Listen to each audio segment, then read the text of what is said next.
How's the Detroit Sports Podcast going?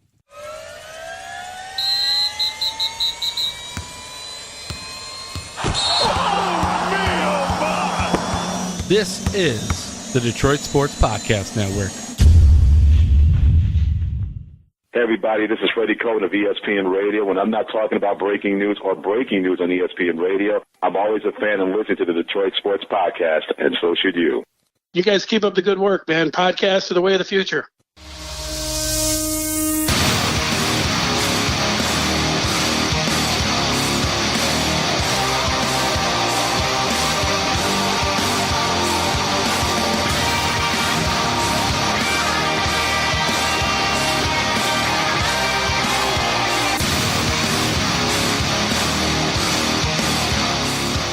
Thank you for downloading another episode on the Detroit Sports Podcast Network. You're listening to Doc and Jock, episode 280. I am the Doc, John Macaroon. Joining me, my cousin, Adam, the Jock Strozinski. What's up, cuz? Welcome to this recording, brother. Dude, so much to talk about. We've got a jam-packed rundown here. We're going to talk some Tigers and what's going to happen with Nicky C. We've got Jim Harbaugh laying down the hammer. We've got U of M basketball? U of M basketball in December?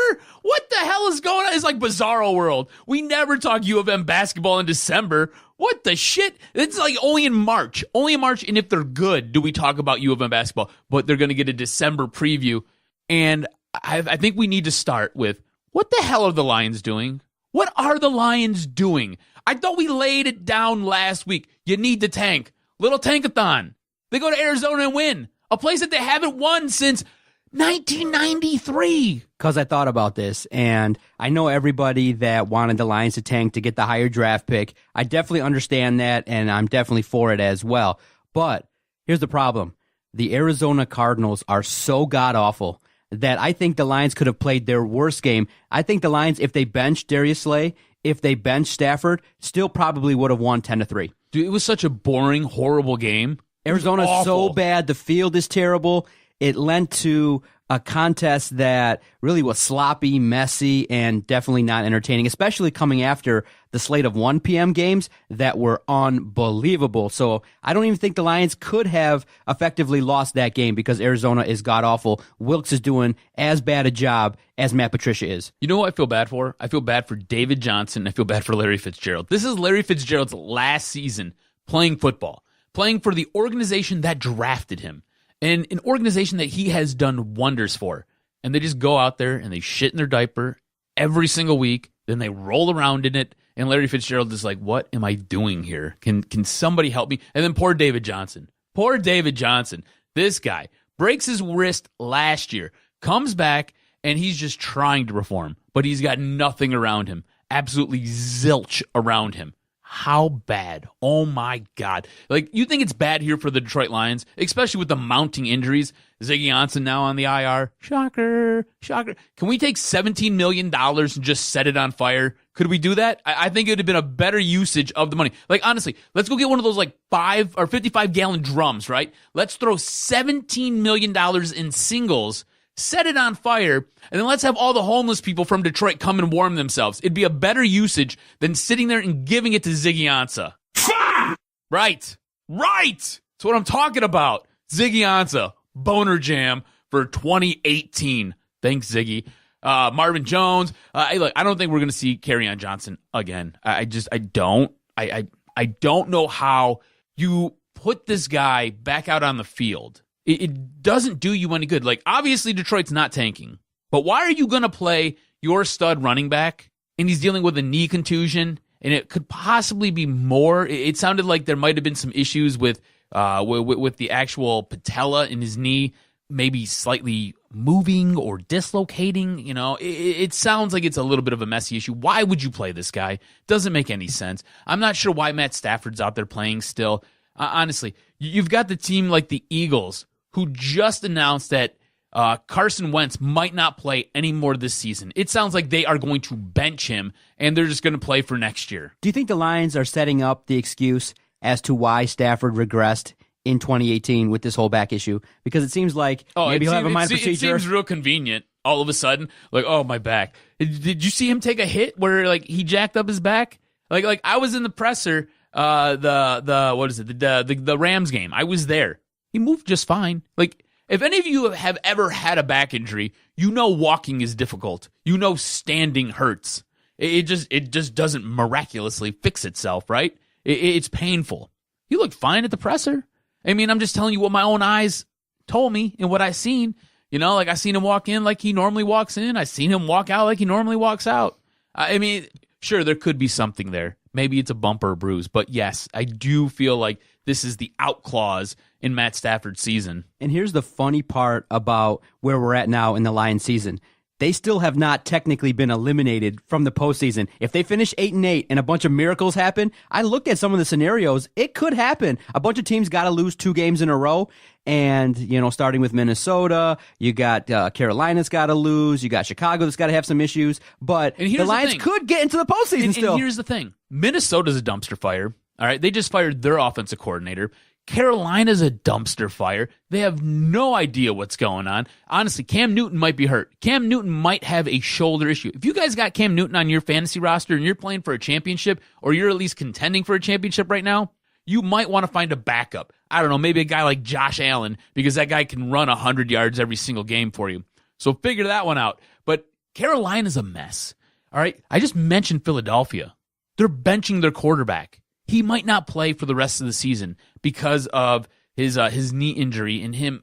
Honestly, they rushed him back. They really did. They tried getting him back, and that's why he performed so poorly, and that's why that offense looked so bad.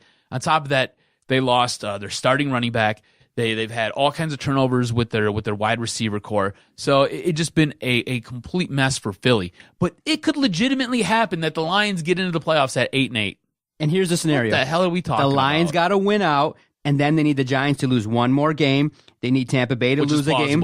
Plausible. Then there's Carolina, who's sitting right now at 6-7. They suck. Yep. They need them to lose twice. Yep. To That's happen. plausible. Yes. And then you got the Lions also need Washington to lose twice. Yes. They're garbage. And then there's Minnesota. You need them to lose a couple times. They're not very good. So there's a scenario in which they have an opportunity to win. Is that if they win out? What if they were to back into the play? Let's just play real quick. What if they were to back into the playoffs?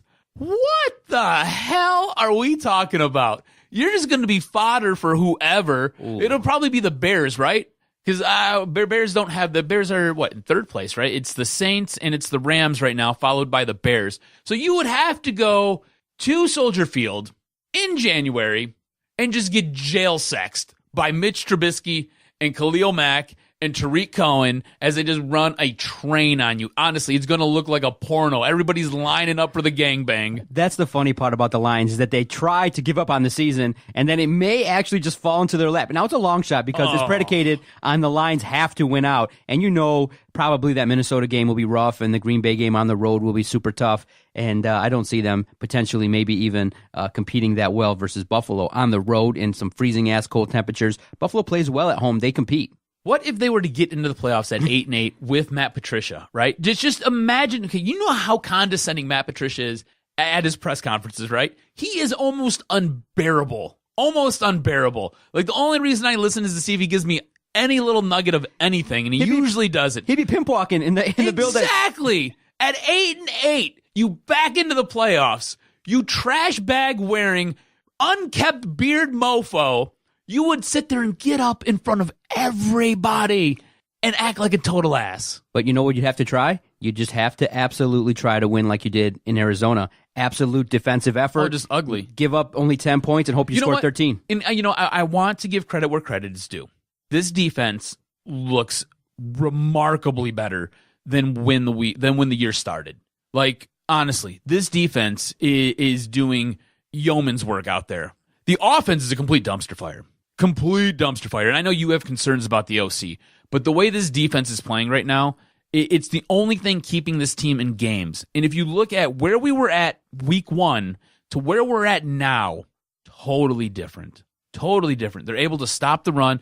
Going out and trading for Snacks Harrison was a genius move by Bob Quinn. Do you think it's plausible? Genius. And some people are speculating as to why Stafford has regressed, what's going on with that offense. People are trying to figure out what the hell's happened to this guy that's perennially a guy that can throw for 4,000 yards and 35 touchdowns. People are wondering, they're observing his demeanor on the sideline, where his lack of passion comes in. I think maybe a plausible idea is that Matt Patricia and Jim Bob Cooter are working together, and they're saying, look, we're constructing a super conservative offense where we just dink and dunk, hand the ball off a ton. And when they had Kerryon Johnson, that was an emphasis, was pound the rock, control the ball. When you have deficiencies on defense, the one way you can kind of hide that is to keep the ball and have some time of possession and really just try your absolute best to limit your opponent from scoring. So you see Stafford, and he's probably like, damn, this is the offense you want me to run? I'm a company guy. I'm getting paid. All right, I'll do it. I don't really like it. I'm not going to check out of a lot of plays. And so now you basically made Matthew Stafford a game manager, and he's been told that. And I think potentially part of my concerns are everybody thinks that Jim Bob Cooter is going to get fired. One, he may not. He may not get fired. Two, if they do go ahead and pull the trigger on Jim Bob Cooter being let go and bringing in somebody new, everybody's kind of assuming that, yeah, because the idea would be revolutionize the offense, use Stafford's gifts, and throw the ball all over the place, look like Jared Goff, look like the Bears, look like somebody else. That may not happen.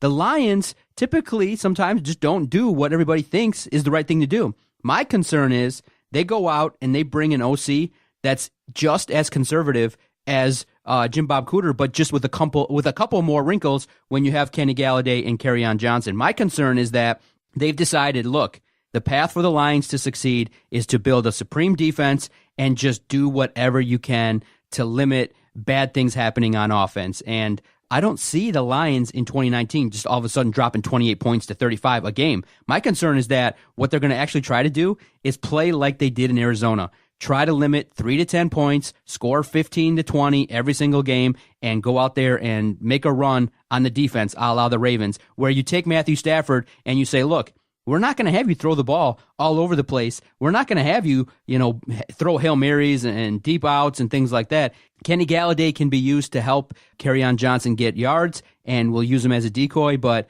I don't see potentially all this hope that the new offense is going to be that much different than what it looked like this year. Because obviously, Matt Patricia, when he talks, if you listen closely, it sounds like he likes what's going on the offense. It sounds like he's like, this is the game plan. He's got to have a hand and he's got to be aware of it. And you see the calls that are made, they're absolutely conservative. It's like run, pass, run, pass, 3rd down 6, 3rd down 5, no matter what. That's what we're doing. And even in the third quarter, when the Lions only had 80 yards rushing, they still stuck with it, and that's what allowed for Zach Zenner to kind of show out and get 40 yards on a drive in that game versus Arizona. So my big concern, more Zenner. We need more Zenner. My concern is that this offense is not going to be that drastically different going forward. Yeah, I'm scared. Do you think though that this offensive game plan is compensating for all of the injuries? I mean, when we look at the struggles that this offense is having, right? I think a lot of it, and the majority of it, falls at Jim Bob Cooter's feet. I think Jim Bob Cooter is the big issue in this offense right now. I think he struggled to learn how to put a run game together. I think he struggled with getting the run game going this year. I think that hindered Matt Stafford, especially early on. Right now, I think Matt Stafford's hurt because he doesn't have Marvin Jones, doesn't have Golden Tate because he was traded, doesn't have a running back who can really do a whole lot. On top of that, his offensive line is just in shambles again. Honestly, this offensive line, it'll finally get corrected year 10. I'm telling you, this is nuts right now. Bob Quinn's been head of the class here for how long? And the offensive line still can't get fixed or figured out. It's a total mess. I think Matt Stafford, I'm not trying to defend Stafford, all right, but I think Matt Stafford and this offense has been hindered because of the injuries, and why Matt Patricia is okay with what he's getting. One, I think he's an idiot and doesn't realize that there's better out there. Two, I think Matt Stafford has Jim Bob Cooter's back. Remember, the only reason Jim Bob Cooter's here still is because Matt Stafford openly, publicly, just worshipped at the feet of Jim Bob Cooter, said he wants him here, needs him here, we have to have him. And behind closed doors, he did this with Martha and with Bob Quinn. So Matt Stafford wants him here. That's why Jim Bob Cooter's still here screwing stuff up. But I think Matt Patricia is okay with all of this because Stafford's cool with it. He realized that there's injuries, and he's like, this is the game plan. We're going to limit turnovers. We're going to try to possess the ball as much as possible, and we're going to dink and dunk, and hopefully we score. hopefully we score. We're going to lean heavy on our defense because that's the more healthy unit. And I say healthy with finger quotes because they're both really beat up. The offense and the defense, as well as special teams, are honestly, it's the Walking Dead out there. Just zombies. Seriously, it's bad. When I look at the injury report every single week, the only team that I think has more injuries and more guys on IR might be Arizona. Go look at Arizona's depth chart on ESPN. All right, go check it out. You'll see IR tags next to everybody on both sides of the ball. It's insane. Man, it's just really tough because we see the obvious path is to highlight the strengths of Matthew Stafford. But what's he do? What's the one thing he does well? Arm talent, arm strength. Everybody talks about how he can make every single throw from every single angle and how he can just throw the ball downfield. Yet we have like 0 plays that take place down the field. With Kenny G healthy. It doesn't make any sense. It's so befuddling. When you watch these games, like I'm tearing my hair out and I'm already going bald. You've been in this game a lot longer than me. You can tell by how much hair you have left compared to me. You know, it's just you've been watching this for so damn long. It just every single freaking year it's the same crap, man. It's just they tease you. Go into the year, you're like, oh, maybe we have something here. Maybe we do. And here's the problem. And you still don't have shit. And here's the problem. I think Stafford realizes, you know what? Next year, half of the roster is going to be different. You assume that, you know, when you get a bunch of new young rookies. 40% of this roster, maybe 50% of it will be turned over. That it can gel that quickly so that you can get to the postseason. I think he knows the writing's on the wall. You just got to get through one more year. And I think everybody's going to part ways mutually. I think maybe they get to the postseason, but they don't get the victory. I mean, you're going to have a high amount of turnover. You're going to have a new system. And so the one thing that I can agree with, you know, in terms of tanking is when you lose a bunch of games, if you finish 4th place in the division, you play a 4th place schedule, which means then next year you play an even easier schedule. So not even the draft pick, but if you're, you know, pessimistic about the Lions, you want them to play garbage opponents and give yourself a chance. But,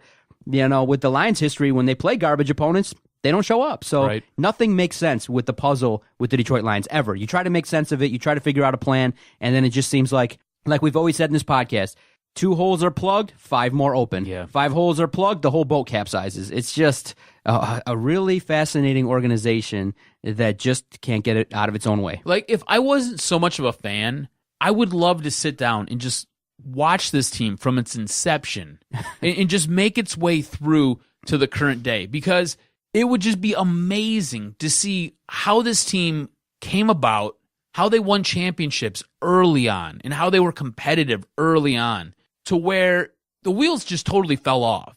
The wheels just fell off, and like you said, the boat capsized. It was like the Titanic hitting an iceberg, you know? And then it did it again. And then it did it again. And it was like, hey, we can just drill through this iceberg with this ship. Like, no, dummy, you can't. It's not how it works. Here's something that was just tweeted by Kyle Meinke, MLive beat writer for the Detroit Lions. Jim Bob Cooter says his play calling is not about philosophy, but reality. On Sunday, that meant handing the rock to a 4th-string running back following a 305-pound fullback into a hole created by 2 backup offensive linemen. So it's about the injuries then. That's what he's saying. So what he's saying is... He's smart. He's actually smart by saying that. He's like, look, I'm not going to call this kind of shit. You know, and unfortunately, imagine that. You know, you're saying this team is hampered due to the limitations that we have to put on the field. That's with what this I just said. Talent. I'm saying that he's going into Patricia's office and having that meeting. So did he save his job? Is his job safe? I don't think so. I just think that he's trying to preserve his reputation as somebody that's not just a buffoon and just calling conservative offense. But this is what's so frustrating, right? So Jim Bob Cooter, when he took the reins and him and Matt Stafford got together, they started dialing up game plans. That was when you had Matt Stafford rattling off crazy comeback victories, and you opened up the passing game, and you were throwing the ball everywhere. And then you fast forward a little bit, and we're here. And you're just like, is this the same guy who was drawing up all those exotic passing plays? Why can't he draw up an exotic run play? And then you're like, all right, cool. So I get it. You got Zach Zenner, a guy who you brought in off his couch, because that's where he was. You brought him in off his couch, and they were like, look, dude, we got nothing left. You're it. So we're going to hand you the rock a bunch. Just try to fall forward as much as possible. And he was like, okay, cool, coach. Because Zach Zenner's a hard runner. I mean, the one thing you can say about Zach Zenner, he runs hard. He's not great. And I know a lot of fans love him because it's similar to the backup quarterback. It's the next guy who might be better. And you seen him get a touchdown, and he had 80 yards on the day, and he looked decent. But look at who he was going up against. I mean, it's a team that's worse than your team. They are horrible. And yeah, he looked good, but come on, guys, it's Zach Zenner. Like, he's more athletic than both John and I, but that's not saying a whole lot. Zach Zenner, baby, getting some love. I'm just saying. Like, so you're right. That's really smart on his part. I wonder though if when everything is said and done, end of the year, they're sitting in Matt Patricia's office or they're sitting in Bob Quinn's office, and they're kind of talking, and they're like, well, do we need to make a change at offensive coordinator? And Matt Patricia looks over at Bob Quinn. He's like, nah, I mean, we had so many injuries. Look at our offensive line. Offensive line was beat up most of the season, if not all of it. Look at our running game. We drafted Kerryon Johnson. When he was playing, he looked great. And you just feed him the ball at least 15 times. We won games every time he touched the ball at least 15 times.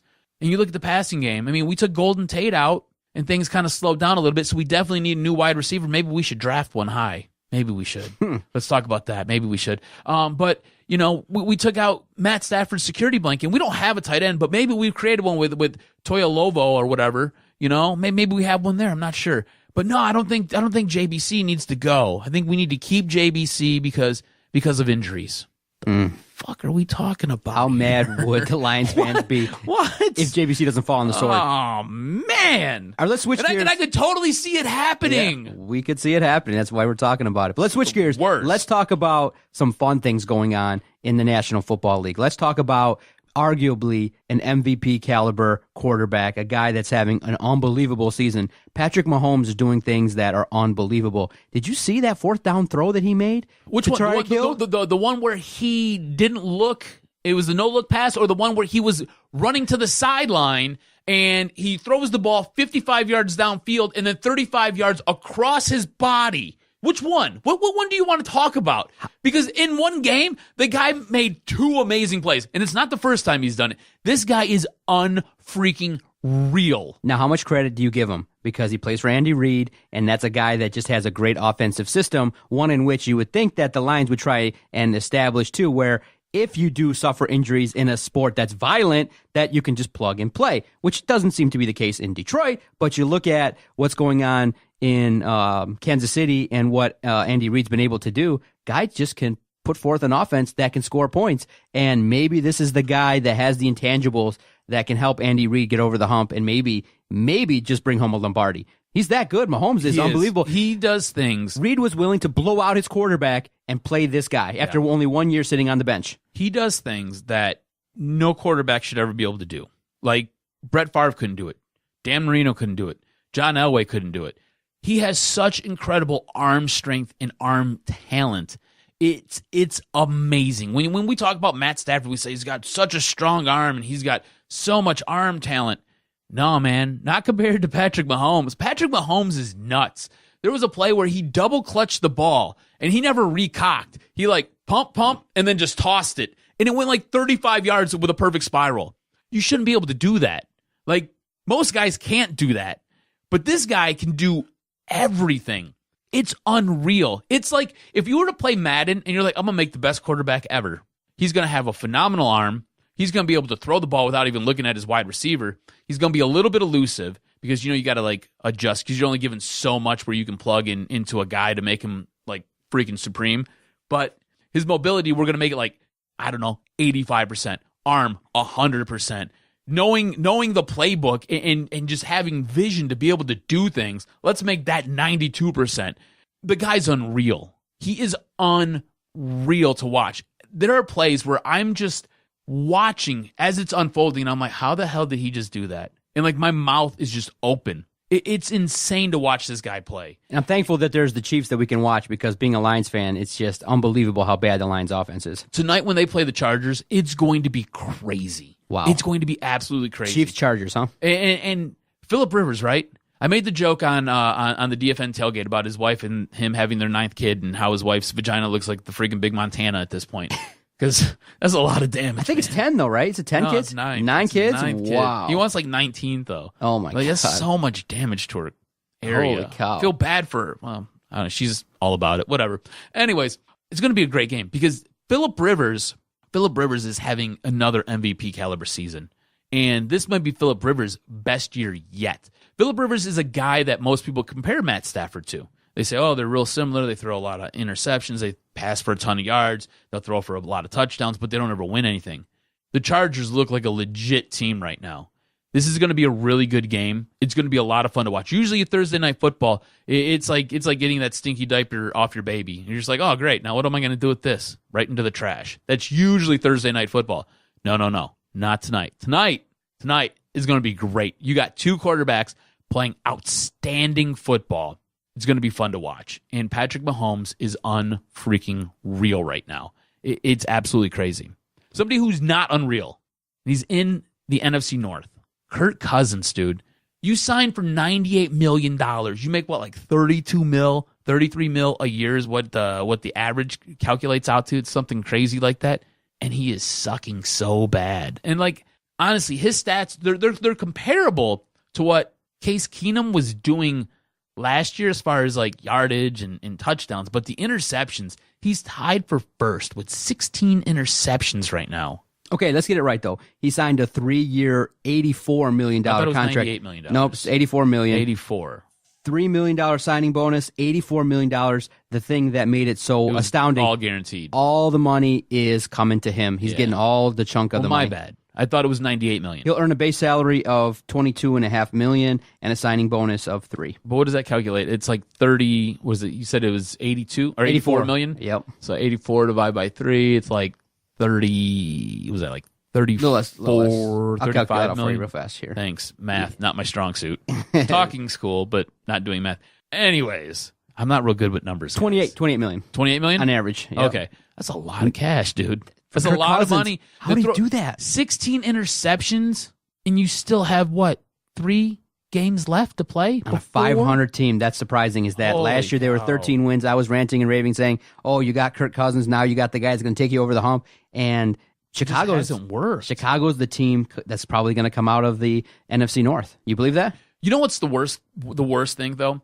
Is Minnesota has a really, really good defense, right? A very good defense. They have a running back. Yes, he was hurt and banged up early this season, but when he's in the game and he's engaged and they're giving him the rock, he's very, very good. Adam Thielen and Stephon Diggs are outstanding. How this team isn't better is head-scratching. Well, they fired their OC, so obviously blame the OC. Well, I mean, you know, did you happen to watch any of the Monday night game versus Seattle? No, it took a week off, man. Okay. I was like, you know what? I got my fill on Sunday. Some of the Monday night games have been really good, but I kind of just sat back on Monday and relaxed a little bit. There was so they have a hot mic on the sideline. Adam Thielen gets a pass, and he runs down the field, and I think he picked up like 45, 50 yards. And the hot mic picks him up coming back to the sideline. And I don't know if he was yelling at the offensive coordinator or he was yelling at Kirk Cousins, but he's like, it's been there all fucking day. It's been there all fucking day. Give me the ball. And he's been telling them to feed him the rock at this spot with this play, and they just weren't able to do it. And whether it was the OC not calling that play, which I think was probably the case, and when it finally happened, he was like, I had it. Like, dude, I've been telling you, give me the ball. Look at how much yardage we just picked up. Or it was Kirk Cousins just not making the right read. Either way, I think it was more with the OC, and I think that's what led to John DeFilippo getting fired. Whacked. All right. But it's been a very, very strange case in Minnesota. Now, for all Lions fans, when they saw this play, everybody kind of had a big, huge smile on their face. I'm going to play the clip here. It's a really great play and one that will go down in history. And it's nice to see a great heralded coach like Bill Belichick kind of take some heat for really what turned out to be a really bad defensive scheme for the last play in the game versus the Miami Dolphins. 7 seconds left. Tannehill will throw it, and this will end it after the shovel, or will it? Miami running around, circling. Oh, look out! Gronkowski didn't have the angle. Touchdown! Oh, Kenyon Drake!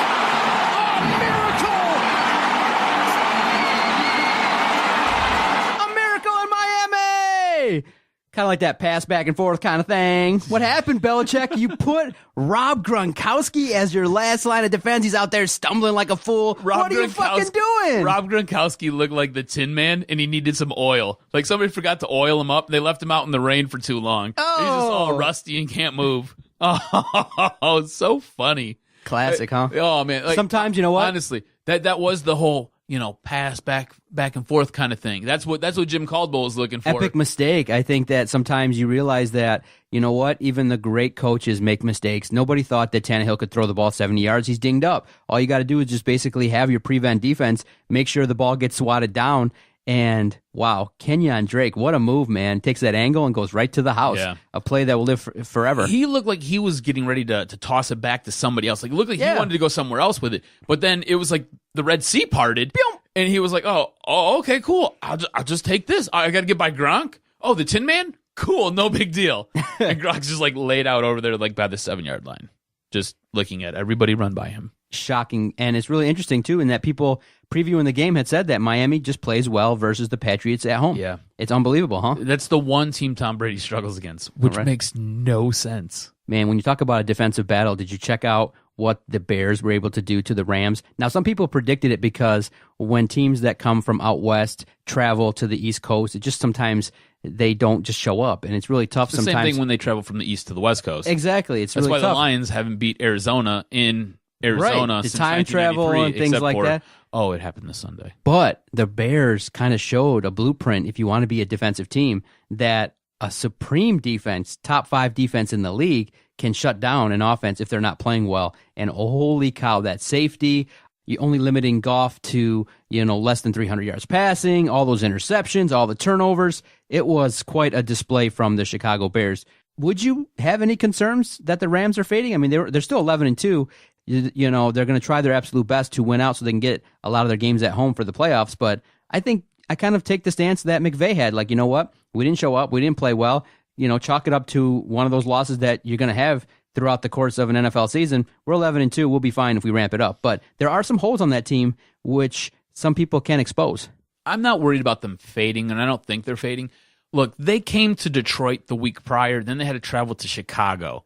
In the Rams, every time they've had to travel, they have struggled. The game against Detroit, I know what the score was, but for the most part, that game was really, really close for 3.5 quarters. I just think it's them having to leave home. Look at their schedule. They really have only traveled to New Orleans, they've traveled to Detroit, and they've traveled to Chicago. Guess what? They don't really have to travel much at all the rest of the season. They're in line to get home field advantage. If things work out and the Saints maybe drop another one, they could have home field advantage throughout the playoffs. Here's the OC Doc going to diagnose a problem too.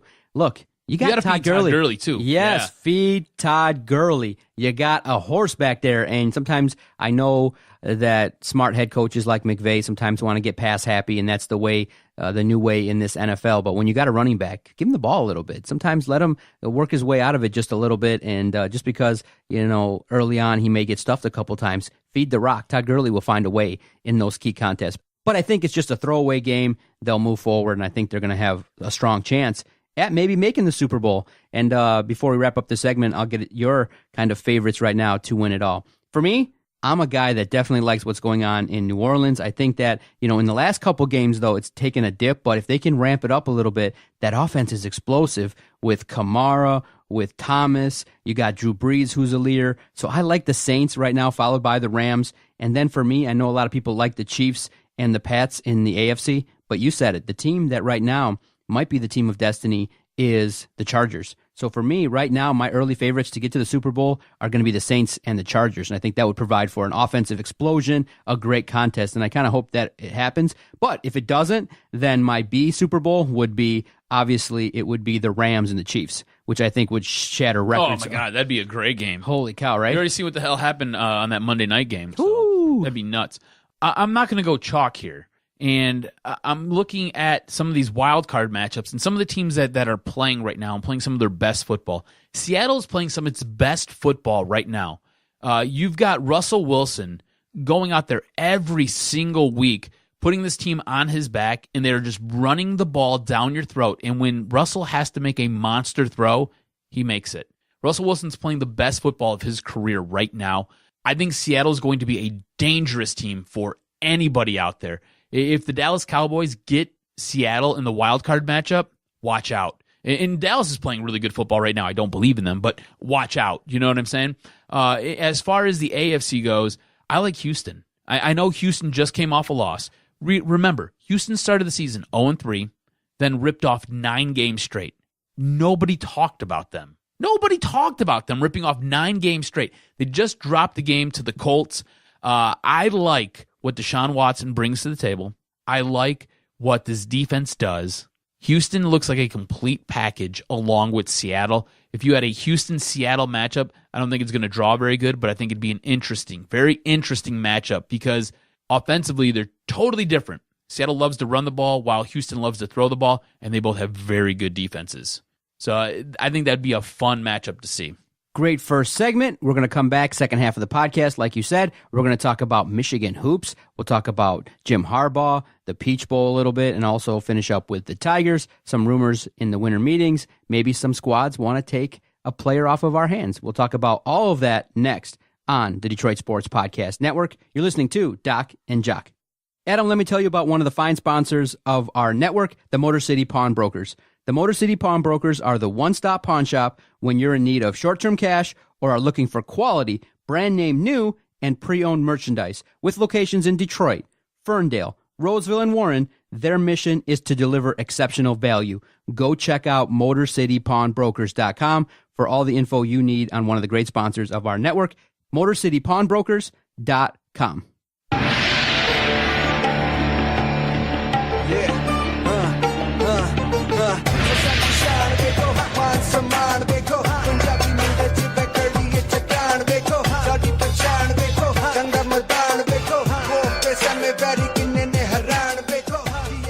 So everybody talks about it because the world of Detroit sports, not a lot of great things to talk about. Obviously, a lot of teams that are in rebuild mode. We're talking about tanking quite a bit. But a team has emerged in the better part of the last few seasons that has been very productive. A coach that early on in his tenure maybe was overlooked, maybe was underrated, and then has taken his squad, given the opportunity, and has built a program.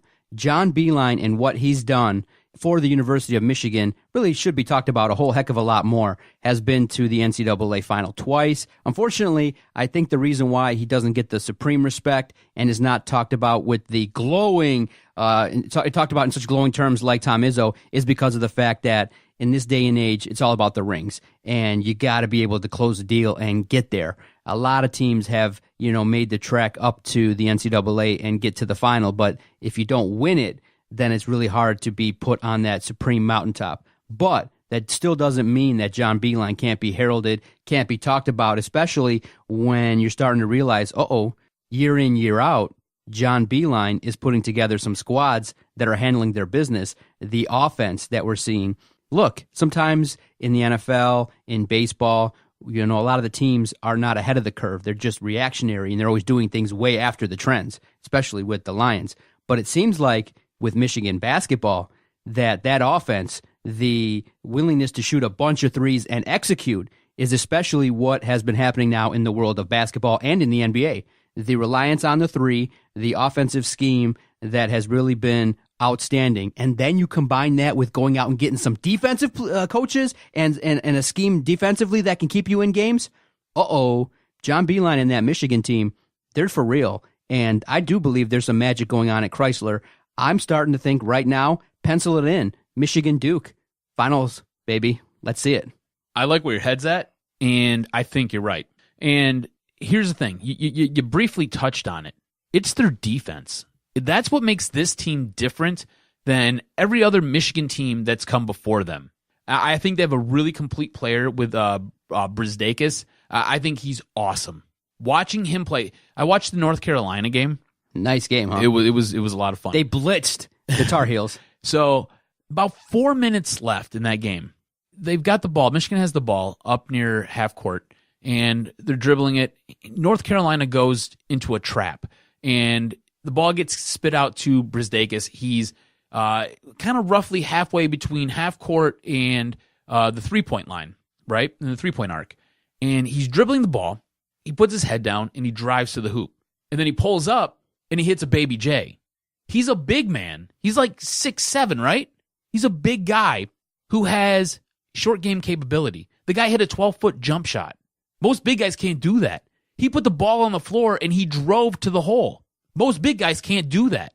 He is the most complete player John Beilein has had. On top of it, he plays insane defense. And that's where the difference with this team compared to the team that they had last year, the team that made the run with Trey Burke and ended up losing to Louisville, who had to give up their championship because of, prostitutes. Hooray. The difference between those teams and all the good teams that Michigan has had before is this defense. This defense can turn it on. If the shooting goes cold, because that's what this team is built around offensively, they're a whole bunch of jump shooters. They don't have that real inside-out game that Tom Izzo plays, right? They don't have that. That's not John Beilein's calling card. So when the shooting goes cold, how do you survive that? How do you survive that until a guy like Brisdakis can get it back on, or Simpson can drive the hole and lay one up and get everybody back on track? How do you survive those 4, 5, 6 minute stretches where nothing is falling? It's with this defense, because this defense forces the opposition to turn the ball over. It forces the other guys to take bad shots, and then they rebound, and then they start in transition, or they move the ball up the floor. It's this defense that will be the game changer. It's this defense that will make a very interesting game against a team like Duke, who might be the best team in all of college basketball. It's going to be interesting to see how Michigan plays. At some point, they're going to lose a game, right? Right now, they're undefeated. At some point, they're going to lose a game. But this team looks really, really special right now, early on. And a player that we have to highlight is, in order to have supreme success, you got to have supreme talent. And one of those guys, obviously, that I think is going to be a guy that goes down in Michigan basketball history, especially with the shot that he hit, is Jordan Poole. Over his last 5 games, he's scoring 18.8 points per game, having made 33 of his 54 shots from the floor. Versus South Carolina, dropped 26 points, shooting 67% from the field. A guy that, is emerging as a guy that's like, look, give me the rock, I'll handle the business. And when you remember that shot from last year, obviously sent the Michigan Wolverine basketball nation, into a tizzy with that, heroics. And I was at the bar watching that game, and I'll never forget how crazy the bar went seeing that shot, and basically helped the Wolverines ride it out to the finals of the NCAA. The one thing about this team, right? So their field goal percentage is roughly 47%, which is awesome, right? Anytime you can be close to 50, that's great. Their 3-point percentage is almost 37%. That's awesome too. The one thing that might be the Achilles heel for this team, it's 2 things. It's their free throw percentage. They're not very good from the stripe, especially a guy like Xavier Simpson. He's done a little bit better, but he's still not very good from the stripe. And how deep is this team? Because if you have a couple guys get into foul trouble early, what's going to happen? Who can you lean on? So as this season unfolds and as Michigan plays more, I need to see them get better at the free throw line, and I need to see some of these guys come off the bench and perform. You don't have those guys that you could just go to and say, hey, cool, you're in, let's go. Like last year, right? Jordan Poole was a guy who early in the season you could pull off the bench and he would give you some production. If Abdul Rahman was in foul trouble, you could pull Poole and have him go play. Charles Matthews ended up working himself into the starting lineup and the starting rotation, but he was a guy who was coming off the bench. Isaiah Livers was the same way. These were guys you could pull off the bench and they could go in and give you good, meaningful minutes. Right now, I'm not sure if Austin Davis is that guy who's going to be able to do that. I'm not sure if Brandon Johns Jr. is going to be able to do that. I don't know who's going to be able to do that, but I need to see that from somebody, and I'm just not getting that yet. Those are my 2 big concerns with this Michigan team right now. Are you starting to get a little bit happy that maybe they could compete on the national stage? I know teams like Kansas, Gonzaga are making noise. I think they've already competed on the national stage. You popped Villanova on Villanova's home court. That says a lot, right? It's a down year for Villanova. I get it. North Carolina came in and you took care of business at home. That's a big game. You've played in how many Final Fours over the last 5 years, 6 years? More than just about anybody else in the state. You know what I'm saying? I I don't want to say they've cemented their flag as a national program, but they're pretty damn close, man. So I'll ask you this. It's there. The only thing you need to do is you need to win it. I'll ask you this because that's what everyone's going to want to know. Has Beeline cemented the Michigan program as the best Michigan college basketball program? Right now, yeah. Over Tom Izzo. Yeah, I think so too. Tom Izzo has struggled. It's just Tom Izzo getting in Tom Izzo's own way. You look at Jaren Jackson and Miles Bridges, and you realize, what the fuck did you do with these guys? Right. How the hell did you not maximize talent? That was a Final Four run last year. What the hell happened? Yep. And you realize you go, that's probably the most upsetting thing if you're an MSU fan. Jaren Jackson's dropping points. What the hell did you do with these guys? Like, you had this talent, but you were so staunch in the way you wanted to run things that you couldn't get out of your own way and just let the guys go out there and play and perform for you. And then again, another talented player that Michigan State was trying to go after is going to Duke. And year in, year out, you just realize Michigan State, I think you know what they are. They're not evolving, and you look at what they're doing, especially real quickly here, how their season started. Great, they're inconsistent, they miss free throws, and they turn the ball over a lot in big games. And it's unfortunate that I think right now Michigan State has fallen behind Michigan, and I'm not looking forward to these contests that are going to happen between Michigan and Michigan State. Usually I'm definitely excited. I'm always like, yeah, let's make it happen. But in the last couple years, Michigan pimp slaps Michigan State, and it's not fun to watch. Definitely, no doubt about it. And I think for fans, definitely keep an eye on the Wolverines. They're going to get better. And remember, they're off to a hot start. They're undefeated. They have not lost a game yet. And so you look at it and you go, holy cow, what's this team's ceiling? They're going to get better. They're going to, obviously, throughout the year, they're going to develop a bench. They're going to develop depth, and they're going to have a really good chance at a solid NCAA tournament. And unfortunately, for fans of the Spartans, you got to take a back seat and you got to find any avenue of having some success, especially when they play. Look, you don't have to go out there and, win the game, but you got to compete. You can't get blown off the court. And there's a strong chance that the way that Michigan State plays basketball, that if Michigan starts lighting up the court from the 3-point line, forget it. Michigan State can't keep up. So we'll come back, final timeout. We'll talk about Jim Harbaugh and the Detroit Tigers in the final segment of the Doc and Jock podcast. Another great sponsor of our network is Podomatic. When Adam and I first started this project, we were looking for a great place to host all of our recorded audio. And up until this point, we've recorded over 1,100 podcasts in 5 years. We've only used one host site. When you hear other podcasts say, hey, our podcast is located on every single platform, same as ours. Simple, very easy. We upload our podcast to Podomatic, and then our podcast is filtered throughout every portal that hosts podcasts because of our great host site. So if you're looking to start a brand new podcast and you want to reach the level of success as the DSP network, definitely go check out and sign up with Podomatic.com.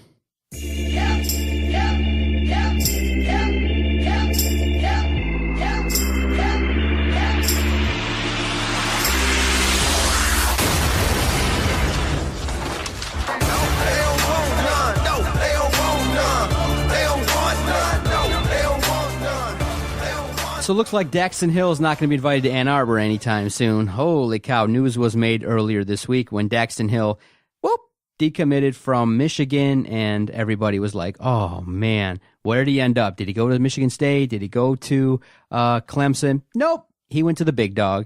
One of the prize cornerbacks, a prize guy that people were looking to shore up some concerns that were there for the Wolverines. He's going to Alabama.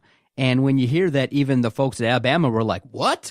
We were shocked that he's coming here. So Daxton Hill is a guy that I think kind of cemented the year for the Michigan Wolverines. He went on. He said, I'm decommitting. I think the Ohio State, along with some of the rumors that kind of sprinkled out, kind of helped to further along his decommitment and things like that. So it's unfortunate news for the Wolverines, and we're going to talk about Michigan right now in terms of Jim Harbaugh and some of the rumors that have come out and how he addressed it. But, Putty, he asked for a challenge. He obviously is a regular listener of the podcast. We have a great voicemail where you can call in anytime and talk about anything in the world of sports.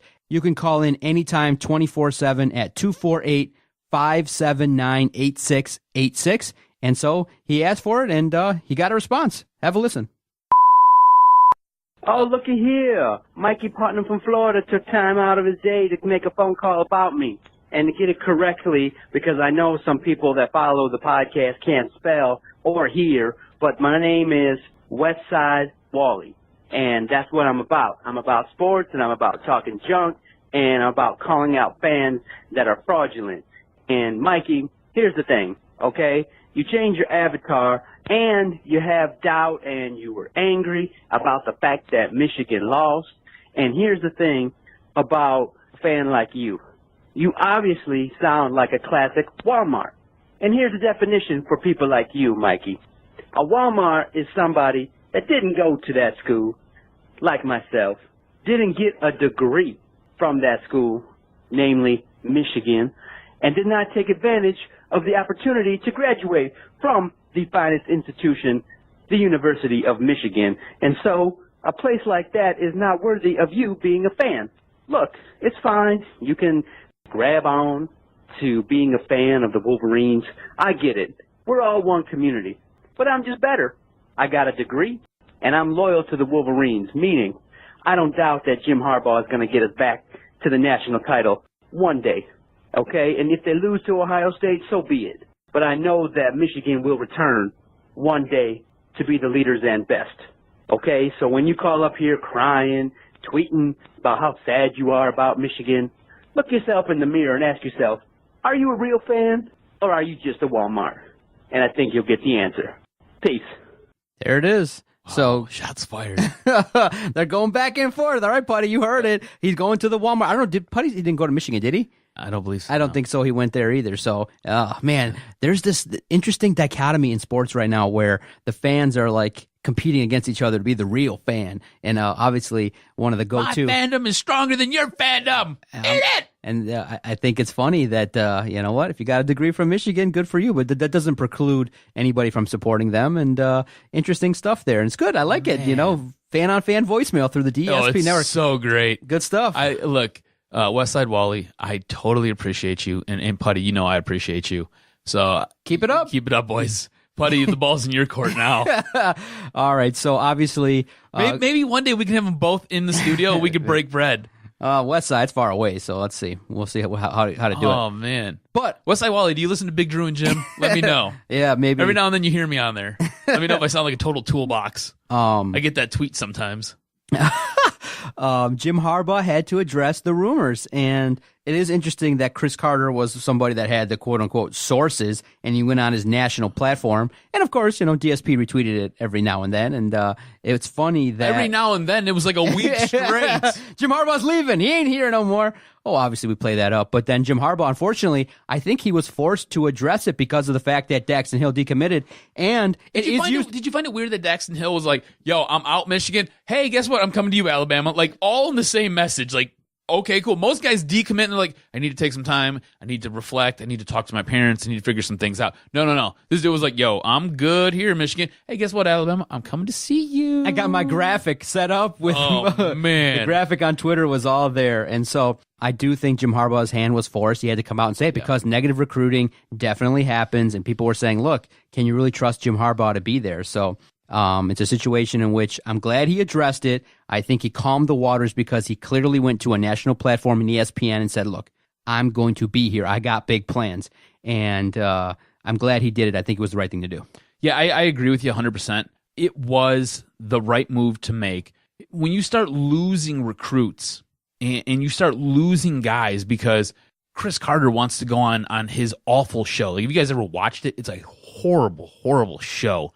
And Chris Carter does a bad job even reading his own notes. Like, watch the segment, watch that specific segment, and you can like seem like, what am I trying to read here? Like, cool, bro. You can't even read your own handwriting or your own typed notes. Who said what to you? Because obviously you don't even believe it. It's an awful, awful show. Chris Carter is an awful, awful person. I don't mean that really because I think Chris Carter is a decent guy, but he's bad if you're a Michigan fan because guys like him come out and they say stuff. You have to remember where Chris Carter comes from. He's an Ohio State fan. He's an Ohio State Buckeye. It's where he played, you know? And if you think that this rivalry just stops when you get drafted to the NFL or when you graduate, doesn't, guys. It doesn't. It carries over. And the one guy who I probably respect the most is Kirk Herbstreit because he's one of those guys who doesn't really play a bias. He calls it down the line. He's done it so much that he had to move his family out of Columbus, Ohio, because the Ohio State fans were going at him so hardcore. But Chris Carter, when he opens his mouth and starts talking about this stuff, I don't even think he believes it. Jim Harbaugh made the right move. He came out, quieted the waters, and I don't believe he's ever leaving Michigan. I think he's going to be there until he doesn't want to be there anymore. Ward Manuel basically said as much. He's like, yeah, look, Jim Harbaugh's got a job forever. And I don't know if that's a good thing or a bad thing if you're a Michigan fan, because what if he loses again this year? Do you know what I'm saying? What if he loses again this year to Ohio State? How do you turn around and sell that to your fan base? How do you turn around and sell that to recruits? I don't know how you do that, because that would be, again, another year that Jim Harbaugh has been here and he's been owned, if that happens. I don't know if it's going to happen. I don't think it's going to happen. But if it does happen, how do you sell that? And at that point, Jim Harbaugh feels no heat, feels no pressure, because Ward Manuel just came out and said, hey, you got a job forever, bro. So I don't know if it's a good thing, but I don't think Jim Harbaugh is ever leaving. I just don't. I don't see it ever happening.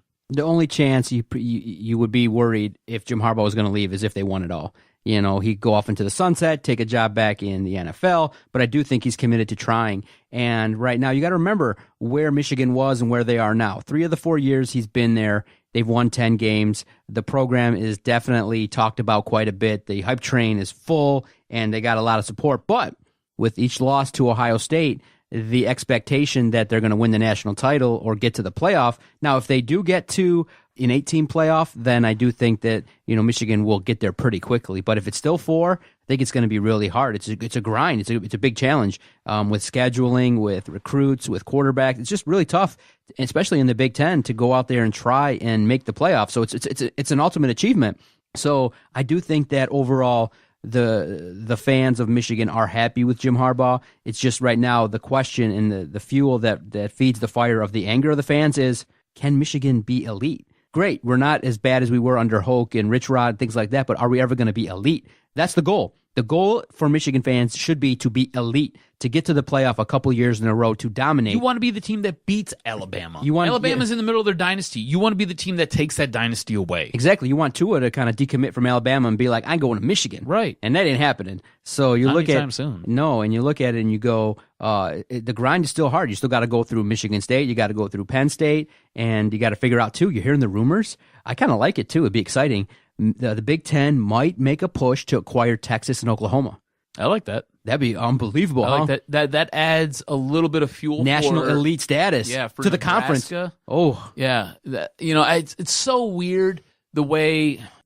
So adding Rutgers and adding Nebraska terrible was not good, and it was weird, right? Because they have no, and Maryland too. They haven't done much. Right. They have like zero relevance to this area, right? To the region, I should say.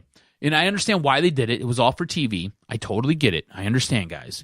But regionally, when you look at the setup on where all these schools are based, the addition should have been a team like Notre Dame, should have probably been Missouri. You could probably added Cincinnati if you wanted to. Do you know what I'm saying? Like, those are the schools that you probably should have added, not adding Rutgers, which is crap, adding Maryland, which is, it's freaking Maryland, I don't know, right. and adding Nebraska, which is down. But you go add Texas and Oklahoma. Oh, crap. We get Oklahoma State, too. I'm cool with that. I mean, I know they're not great, but that adds some juice for that Oklahoma State rivalry. Adding Texas, that's a big deal. Guys, that's a big deal. That's a huge deal. And this is where I think we're tracking.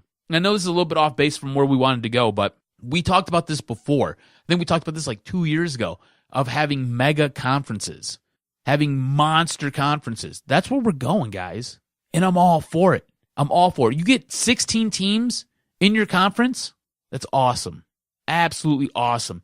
You end up playing, you play your 7 games on your side of your division, and then you have what? You have like 1 non-conference game.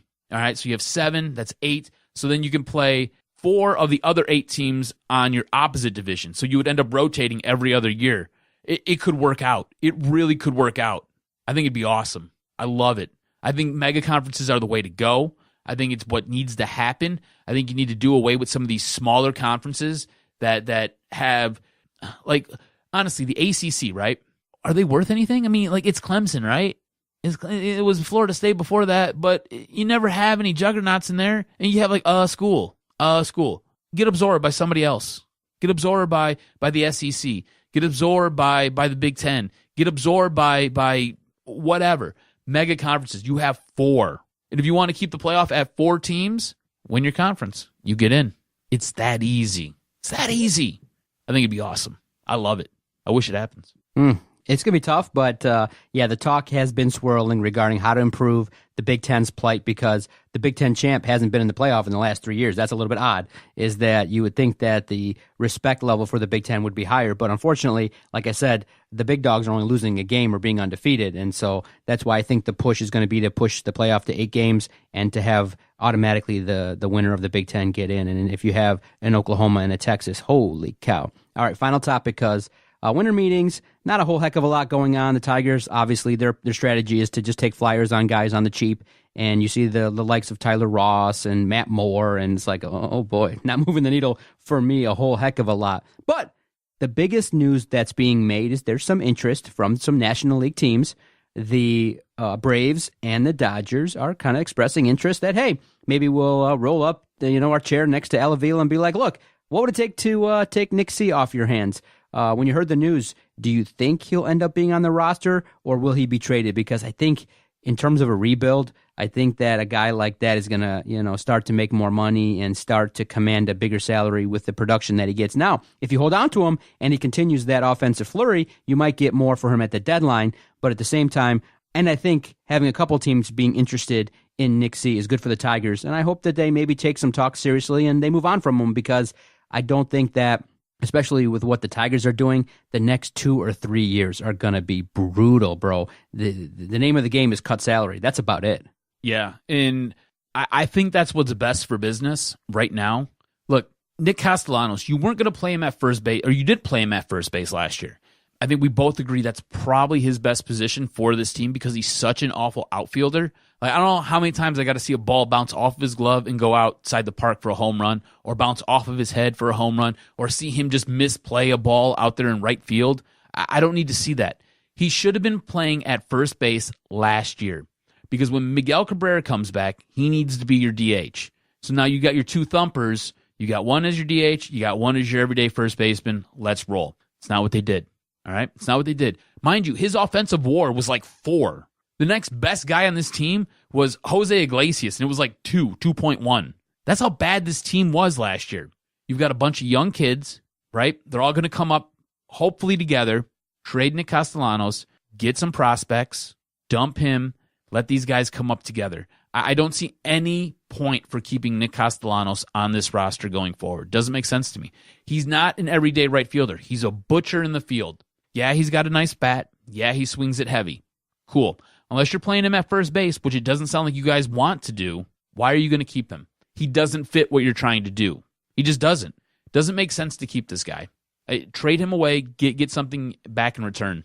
Trade him away. Man, do you see what's going on in Major League Baseball? The teams like the Red Sox, the Yankees, it's just like an arms race. The Dodgers, they're just retooling. Mm-hmm. And the big story is where Bryce Harper is going to land and how much money he's going to accept. So it's really interesting right now with the Tigers. It's a complete rebuild. Some people have started to put out projected lineups and looking at the backups. They've made moves. They've let go of Alex Wilson and James McCann.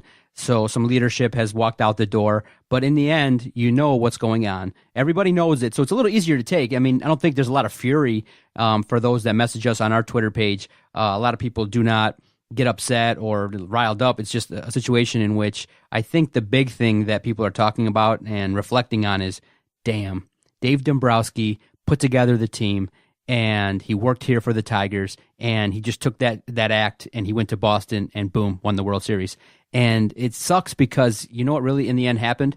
You ran out of dough right at the finish line. Mm-hmm. If you just had another $500 million to spend over 3 years, or if you would have hired a real manager at the time when we started this project, one of the early things that we ranted and raved about and cussed about was the hiring of Brad Ausmus, and that first season was terrible. If they had a couple $100 more million to allocate for 3 more years, you could have kept JD Martinez. You could have kept those pitchers. You could have, if you just had maybe Jim Leland, maybe squeeze a couple more dollars in his pocket. If you could have just convinced him to stay a little bit more, or you could have went out and got another manager. If you just had maybe a couple more dollars, you could have squeezed out a dynasty. You could have won 2 or 3 World Series. I mean, you had Scherzer, Price, Verlander. GD Martinez was going to be a big bopper. And you have Miguel Cabrera. And I know that we said that the window should be closed, and we realized that the money was dried up. But it doesn't lessen the sting knowing that, you know what? If they allocated a couple more dollars and maybe even spent some of that Illich dollars, they could have probably bought a World Series if they just waited a couple more years. It's just the dollars ran out, and that's what sucks is that it's a winning strategy. Dave Dombrowski, give him a checkbook. The dude is amazing. And to see Boston win, it kind of stung for me, and that's where I'm at with it. But like I said, the good part is sometimes when a team struggles and has a tough time, it allocates time for us to go cover them and learn about baseball and the way things are going. But with the Tigers, the way I'll describe it is this: patience with a P, capital P. If you can be patient, you realize that there's going to be better baseball played somewhere else. And in the coming years, there's hopefully a collection of arms that are going to come up here and handle some business. So, but Nick C, it'll be interesting to see going forward. Now, real quick note, Mario Mpemba did release his first statement saying, it's been a tough, challenging 3 months. We are efforting him. I have reached out. He did read the text, so we'll see if Mario will come share a story about taking an ass whooping from Rod. But it's unlikely, but hey, we'll reach out. He did read it, so that's good. Did he really take an ass whipping, or was he just trying to be the better guy in a bad situation? That would be the question, Mario. Dude. And you have to remember too, right? What the fuck happened, bro? You have to remember too, right? Like Rod's an athlete. Mario's not. You know what I'm saying? That'd be like hold on. Real talk. That'd be like me and you getting into a fight, right? I got an answer, but not what I wanted. No. He said, hello. At this time, I would like to respectfully decline. My statement is all I can say right now. Thank you. Yeah, it makes sense. But just say, if you ever need a platform, we have a platform for you. But real talk, that'd be like me and you getting into a fight, right? Like, physically, I'm probably more imposing than you, yes or no? Yeah, of course. Okay. So, same deal. Rod's probably more physically imposing than Mario. It's just kind of the way it is. That's why you're the doc. That's why I'm the jock. You're the intellectual one. I'm the emotional, crazy one. That's how this works. That's why we're successful, right? You keep me in check. Because otherwise, I'd be running around like Rambo with an AK, just lighting people up, bro. Episode 280 coming to a close. I just want to thank everybody for your support this year. The coming podcast will be some kind of like a wrap-up of the year and things like that. We'll continue to bring the noise and talk about the issues at hand, bring you great interviews and things like that. So I just want to thank everybody that supported us. I want to thank Dennis Farrell. I want to thank... announce that news. Yeah. And we have more news coming soon, I hope. Yes. Hopefully before Christmas. So stick tuned for that. But big news with Dennis. The Wrestling Perspective podcast can now be heard on the network. A lot of people that support him definitely like that news. It's another place for him and his crew to be able to be heard. And Dennis has a national platform now for his Wrestling Perspective show. It's going to air nationally, so great news for Dennis. The podcast is doing great things as well. We're trying to continue to grow and put ourselves on multiple platforms. We're everywhere. Soon, hopefully, to be on the iHeart app. And I love the work that we're doing here. 2018 was a bomb year. And like we say every year, we're just going to continue to kick the door down and take names and have a good old time with it. For the Jock, Adam Strozinski, I am the Doc, John Macaroon. Thank you so much for listening to one of Detroit's premier podcast networks. Totally uncensored, totally unfiltered, no corporate influence. It's a great time to be podcasting. Thanks, everybody. We'll see you next week for sure. Go Lions? I guess. I don't know. It's such a weird spot to be in. T-A-N-K. Go Blue, bitch. This was locker room talk. Second dick. Sorry, Detroit. Didn't quite work out. And all I can say is Detroit Sports Podcast scores. I hear voices in my head. They counsel me. They understand. They talk to me.